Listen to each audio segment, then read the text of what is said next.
So ito po mga kababayan, ang ating pag-uusapan ay patungkol po dito sa tirada, no mga kababayan. Banat ni Congressman Bini Abante dito kay Sara Duterte. Nako, mga kababayan, manggagalaiti na naman 'tong mga DDS ditong diputa. Nako, ang totoo lang mga kababayan, kung marinig ninyo yung banat ni Bini Abante, ni Congressman Bini Abante kay Sara, talagang magagalit kayo dito. Naku po, oo. Pero ako, hindi ako magagalit eh. Kahit hindi ako nakasuporta dyan kay Bini Abante, tama man yan. Tama man siya. Ito pakinggan natin. Yan. Bini Abante, pasok, Congressman. Rito. Hmm. Mukhang pati ang Diyos nagagalit na rito. Inaalaw niya na yung baha eh. Baha na sa buong Luzon. Anong ginagawa ng ating Vice President? Ma'am Gigi Mera, maraming salamat po sa palipad, ma'am. Thank you so much po. Rinig nyo, sabi ni Bini Abante, mukhang sinadya ng Diyos yung baha. Nagagalit ang Diyos. Bakit? Kasi binaha na yung buong Luzon. Nasaan ang Vice Presidente? Yan ang isa sa pinakamalaking tanong, mga kababayan. Ganito yan ang isa sa pinakamalaking tanong. Kasi si Sara ay binoto ng 32 millions. Huwag yung sabihin, yung bumotong 32 million hindi apektado sa baha. Aminin. Bumoto kay Sara na 32 million, huwag niyong sabihin hindi kayo nabahaan. At binoto ninyo si Sara, tapos pag nabahaan kayo, hanapin niyo si BBM. So ano yun si Sara? Bulaklak? Yan ang isipin ninyo, mga DDS. Bumoto kay Sara, 32 million, sabi niya. Imposible sa 32 million, di nabahaan. Ano kayo, nakatira sa bundok? Nagpapatunay kung sa bundok kayo nakatira, mga abnormal kayo. Real talk lang. Binoto ng 32 million. Ngayon binaha. Imposible yung 32 million na sa bundok lahat nakatira. Sa bagay, kung nasa bundok nakatira lahat, di totoo nga. Totoo nga na mga kulang sila sa kaalaman. 'Di ba? Nagtatanong lang po, nasaan po yung 32 million? Hindi po ba yung binaha? Tapos ngayon nung binaha sila, ang hanapin nila si BBM. Di ba binoto nyo si Sara? Di ba binoto nyo si Sara? So, kung si BBM lang din naman pala lahat ang gagawa sa trabaho ni Sara bilang Vice Presidente, bakit hindi pa siya mag-resign? Yun ang tanong eh. Wag magalit mga DDS, real talk lang. Kung si BBM lang din pala ang gagawa sa trabaho ni Sara, ba't hindi pa siya mag-resign? Kasi sa totoo lang mga DDS, no? Nag-iisip ba kayo? May utak ba kayo? Tao ba kayo? O unggoy? Binoto nyo si Sara 32 million bilang Vice Presidente. Ngayon binaha tayo. So ano, si BBM lang mag-solo? Tapos si Sara sumusweldo? Ano yun? Kung kayo, Vice President, ako President, dalawa tayong sumasahod, pero pag may dilubyo, may problema, may baha, ako lang ang gagalaw. Unfair. 'Di ba? Napaka-unfair. Ano to? Binoto nyo si Sara para maglakwat siya? Ano to? Binoto nyo si Sara para sumahod lang at magnakaw? 'Di ba? 32 million. Paano nyo sagutin yan ngayon? Binaha ang Pilipinas. Imposible sa bumotong 32 million hindi nabahaan. Ano kayo, nakatira sa bundok lahat? Ano kayo, may mga bahay na kalutang sa hangin? Kung ganun, talagang totoo nga. Na may mga something kayo. Sabihin ninyo, 32 million, nabahaan kayo? Hindi. Diba? Tapos, si Sara, binoto nyo, pangalawang presidente. Vice pangalawang presidente. Ngayon, pag may baha, kay BBM lahat. So ano si Sara? Tanggap sahod lang, hugas kamay? Lentean? Nimal? Nagpupunta sa iba't ibang bansa. Just imagine meron tayong impeachment court dito. Dapat maharap siya. Saan siya? Nasaan siya ngayon? Gusto kong tanungin, nasaan pa siya ngayon? Meron akong nakita na video. Sumasayaw pa siya Nasaan ba siya ngayon? Yun ang tanong natin. Nasaan ngayon ang Vice President? Madam Vice President, bumabaha na. Nagagalit na ang Diyos. Pati ang taong bayan napapagod na rin. At gumagastos tayo ng milyon-milyong buwis dito na binibigay ng mga Pilipino. O, humarap ka na. Humarap ka na para matapos na ito. O, di ba? Yan ang tanong ngayon, mga DDS. Kung tanong ni Bini Abante yan, tanong din namin yan. Binaha tayo take note. Pagpayabangan, walang kay BBM, puro proyekto ninyo. Proyekto ni Digong na iniwan kasi wala siyang makuhang kickback, tinuloy ni BBM, nung natuloy at naitayo, sabihin kay Digong. Ganyan ang sakit ng mga DDS. Proyekto ni Digong na tulay, na funded by China, hindi pinirmahan ni Digong, hindi pinirmahan ni Digong kasi wala siyang kickback makuha. Ngayon, ang ginawa ni BBM, pinirmahan, tinanggap. Ngayon, nung naitayo na, proyekto daw ni Digong. Yung pabahay, ang sabi, si Digong nag-open yan. Siya nag-open. Ang tanong, tinuloy ba? Hindi tinuloy kasi walang kickback. Iniwang nakatenga. Tinuloy ni BBM, ngayong naituloy at nagawa na, ang sabi ng mga DDS, kay Digong daw. Kita nyo? Linti ang animal. Paano naman yung mga tren na puro tagas? Kay BBM nyo isisi yun? Paano yung bumili ng napakaraming tren na wala pang release? Kay BBM nyo na naman isisi. Tignan nyo, yung subway na yan, plano ni Digong yan. Iniwan niya, hindi matuloy-tuloy. Pinagpatuloy ni BBM ang subway. Sasabihin na naman niya ng mga DDS, proyekto ni Digong yan, inumin nyo. Sa mga naghahanap ng proyekto ni Digong, hanapin nyo sa ilong. Hanapin nyo sa suso, sa balakang at sa panga. Andun nyo matagpuan yung build. Di ba? Kita nyo, mga kababayan? Kaya ang sabi ni Bini Abante, binaha na tayo. Buong Pilipinas, nagagalit na yung Diyos at taong bayan. Nasaan ang Vice Presidente? Sa bagay, mga kababayan, hindi naman ako nagtataka. Kasi kada may bagyo, may lindol, may baha, may sunog, wala si Sara. Biruin mo yung kapatid ni Sara na robot.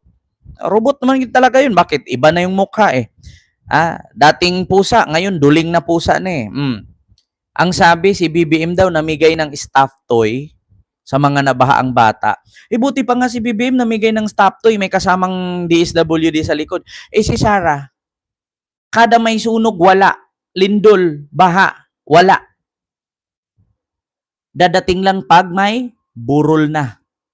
Tapos magsusuot ng jersey para sabihin nakasuporta.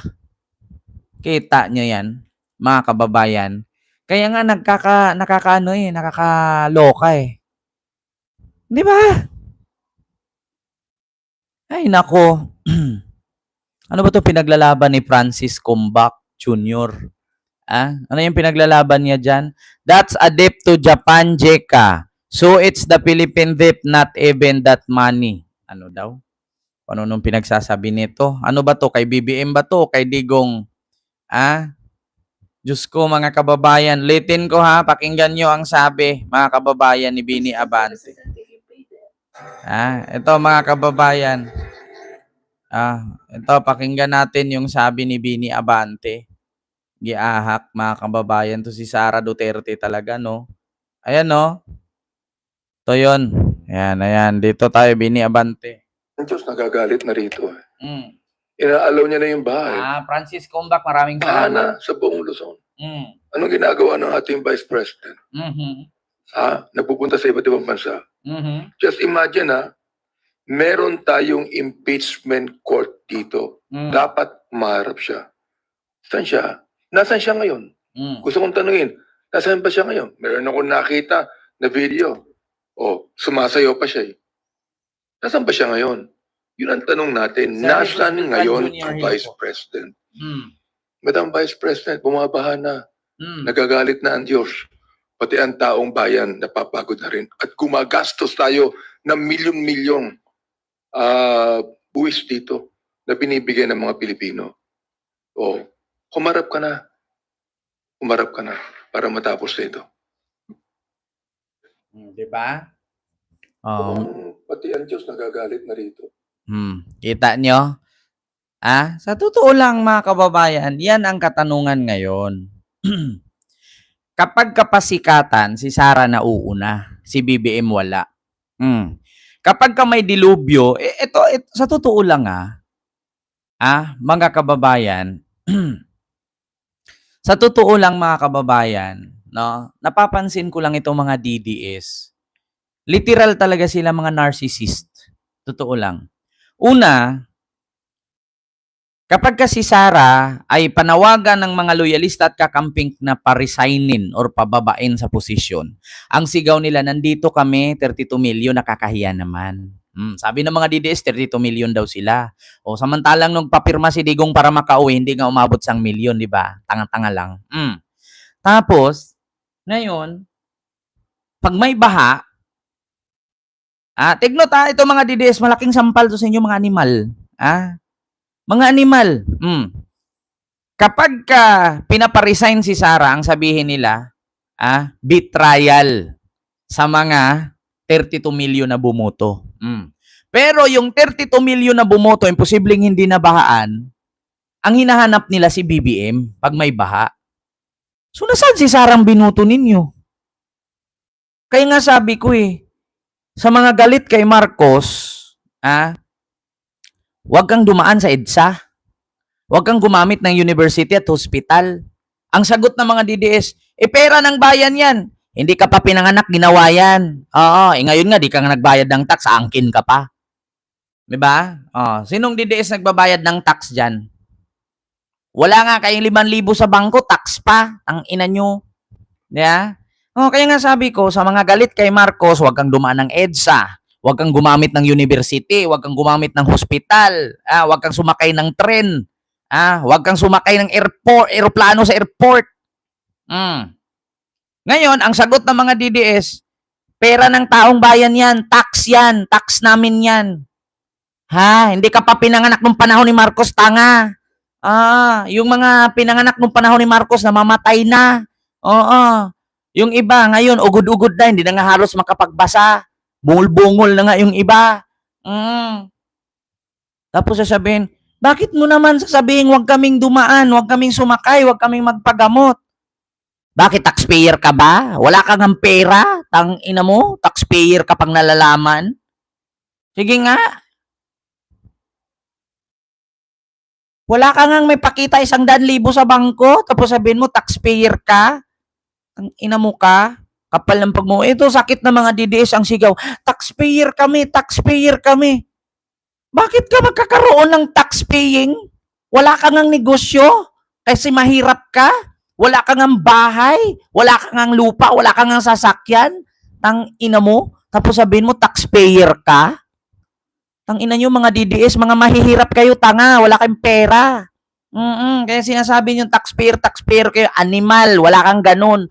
Wala kang ang trabaho, taxpayer ka pa, tang ina mo, di ka nga miyembro ng SSS Pag-ibig PhilHealth. Sige nga, sinong DDS dyan na may SS Pag-ibig PhilHealth member? Kaya nga hanap kayo ng hanap kung nasaan ang PhilHealth, hindi nyo alam bakit, kasi hindi kayo miyembro. Di ba? Tang ina to mga DDS na to.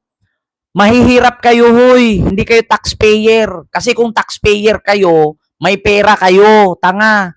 Kung ikaw, bakit ka magbabayad ng tax kung wala ka namang pera, wala ka ng trabaho? Tapos kadalasan sa mga DDS, noong nagmahal ang gasolina, reklamo sila ng reklamo, ang mahal ng gasolina. Wala namang sasakyan. Kami ngang may sasakyan, di nga kami nagreklamo eh. Di ba? Kayo nga, ultimo motor, wala. Kung meron mang motor Krypton, model 2000. Kung meron mang kotse, model 2000. Sentra. Kaya, hindi kaya Mitsubishi. Luma pa. Kagang-kagang. L3 na nga lang yung ma-afford ninyo. Nagyayabang pa kayo.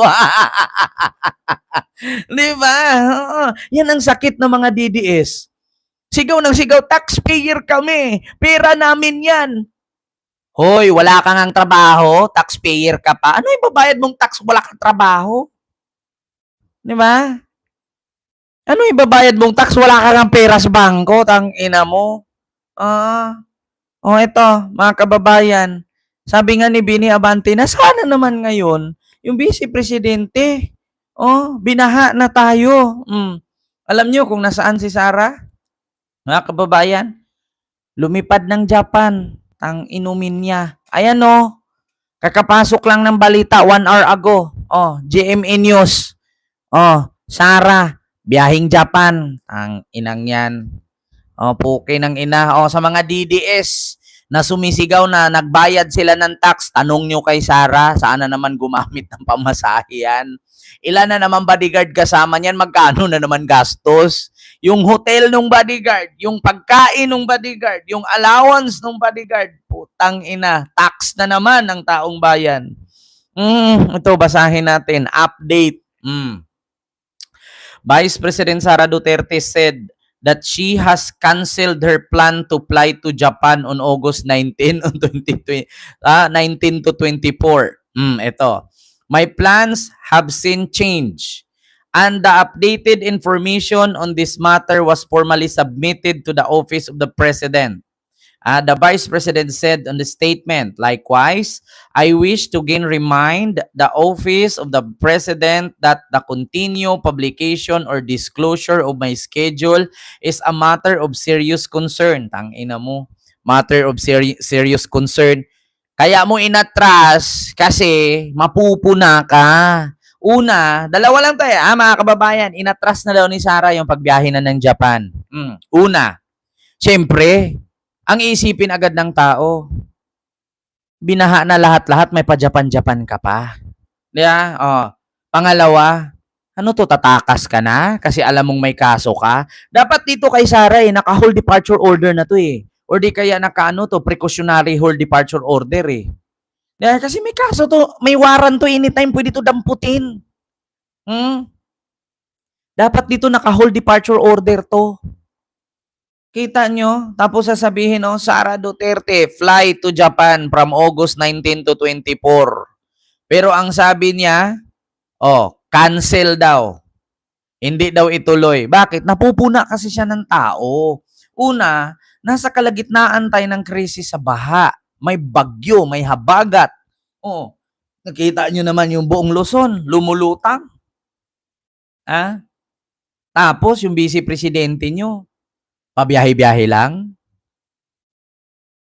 Kapag pinagpa-resign, ang sigaw, 32 million ang bumoto. Tapos pag may baha, yung 32 million, imposibleng hindi nabahaan. Si Sara nawawala. Ang ina naman, no? Sara, mahiyahiya ka naman. Diba? Mahiyahiya ka naman pag may time, Sara. Pinapa-resign ka, Ma'am Maria Santos, salamat po sa palipad, ma'am. Thank you so much. Pag pinapa-resign ka at sigaw ng taong bayan na magbitaw ka sa pwesto mo, ang lagi niyang ipanlaban, 32 million ang bumoto sa kanya. Ngayon, nung binaha ang Pilipinas at apektado ang 32 million, si Sara nawawala. Yeah? Ngayon, Sara, kailangan ka ng taong 32 million na bumoto sa'yo. Nasaan ka?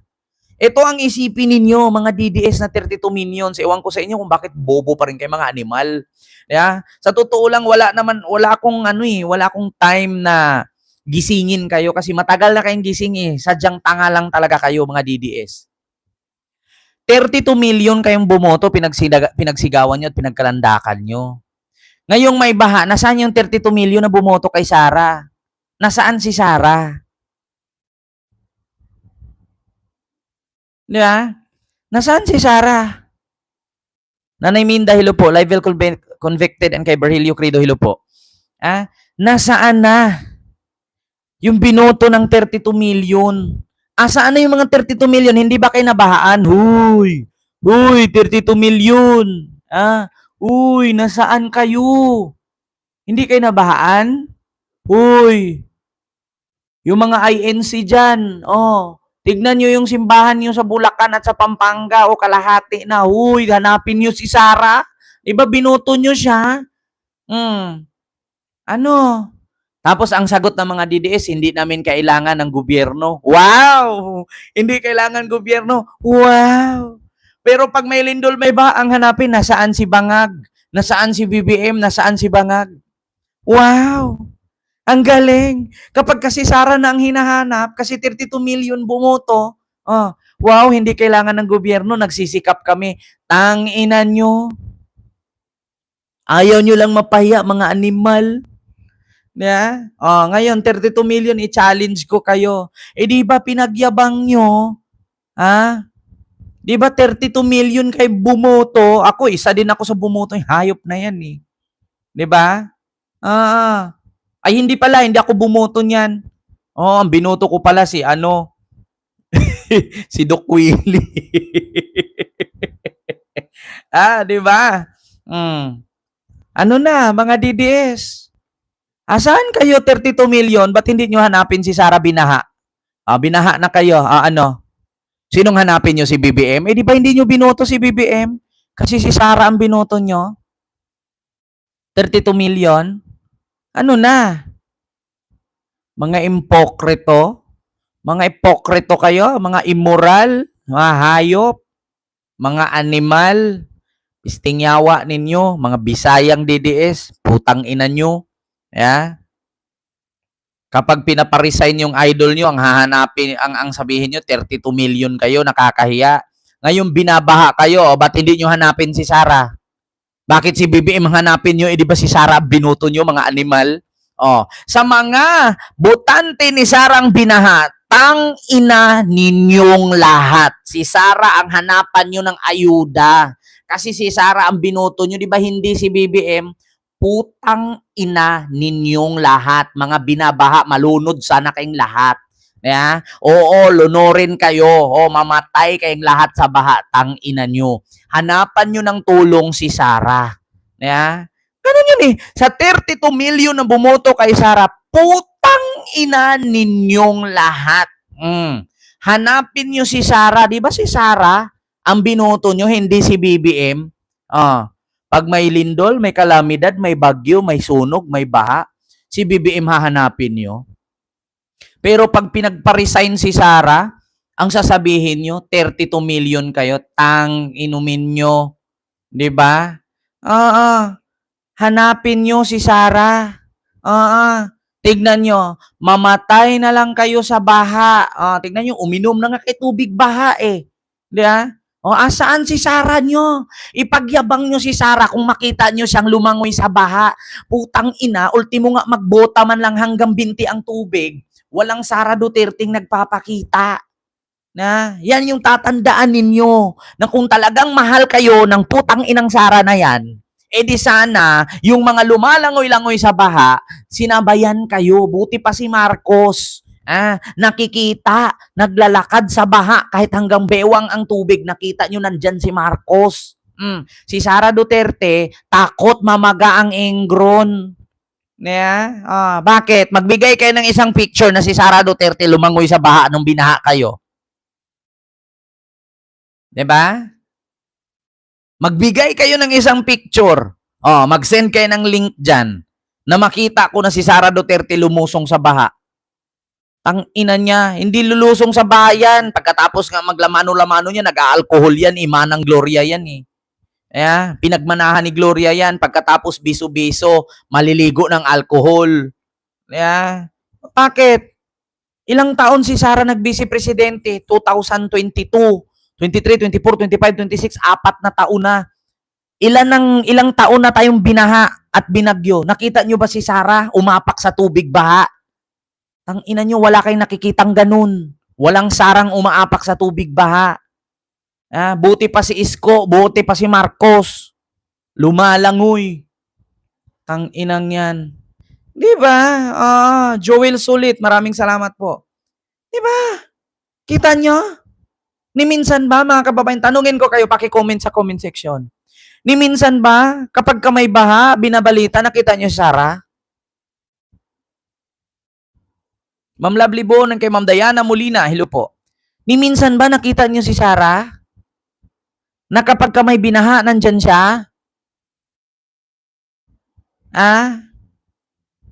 Ni minsan ba kapag malalim ang tubig, nakita nyo siya? Wala kayong makita dyan. Kapag si BBM makita dun sa baha, ang sabi, puto ops.